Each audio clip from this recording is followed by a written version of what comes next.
Welcome back to Adorable Skull, the channel that digs up the past and listens for what still lingers beneath.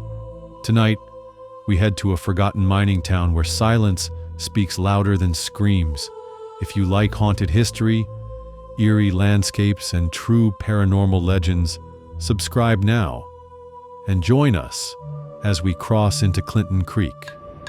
Clinton Creek, the ghost town that echoes with absence.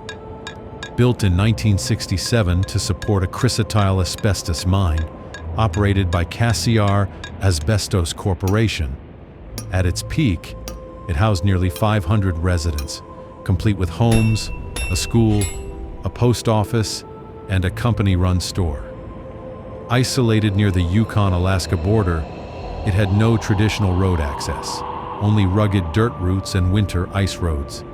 But in 1978, the mine closed abruptly. People left.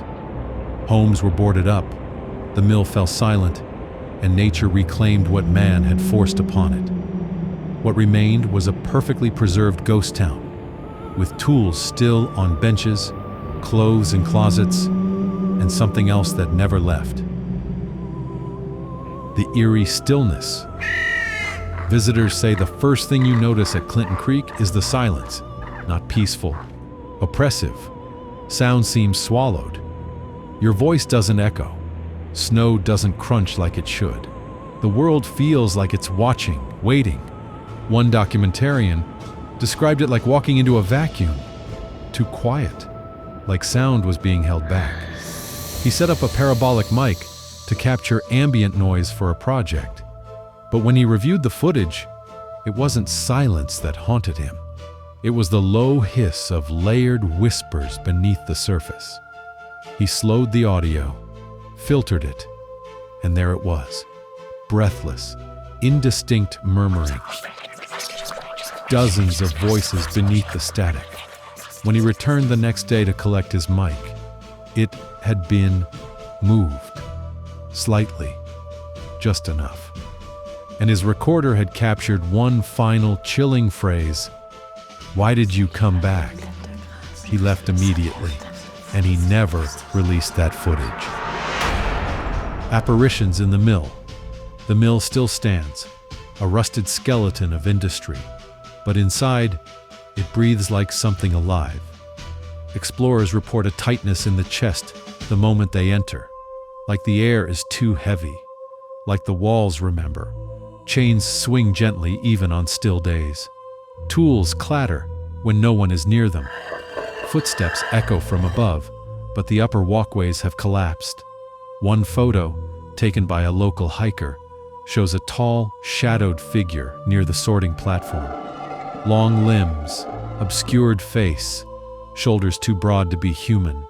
A former worker once revisited the site with his adult son. Halfway through the mill, he stopped cold. He said the scent hit him. Oil, smoke, blood. And then the lights above flickered, though there was no power. "I swear to God," he muttered. "I heard the shift bell ring." But that hasn't sounded since '78. They left without finishing the walkthrough. Shadows in the bunkhouses. The bunkhouses are strangely intact. Drawers still filled, boots neatly lined, plates in the sink. But at night, the shadows grow long, and the stories begin. One photographer couple camped in a cabin for a Yukon-themed shoot. Around 2:14 a.m., the woman awoke, not from a sound, but from pressure. A sensation of being watched, suffocated, as though the air had weight. She turned her head toward the hallway and saw it. A tall silhouette standing still in the frame of the kitchen doorway. No movement, no sound, but its presence was louder than anything. When she grabbed her flashlight, it blinked out. The second time she tried it, the beam worked, but the hall was empty. Only wet boot prints trailed from the entrance to where the figure had stood, and stopped. The worst part, she said later, wasn't seeing it. It was how I felt after, like it had memorized it. Clinton Creek isn't just a ghost town, it's a place that remembers. A town where footsteps return, Voices linger, and shadows fill in where people once stood. It's not the wind that answers when you call out. It's something older, quieter, and closer. Subscribe to Adorable Skull on YouTube for full-length paranormal deep dives, and follow us on TikTok for ghost stories on the go. If you want to help us keep exploring the haunted North, your support is the light we carry into the dark.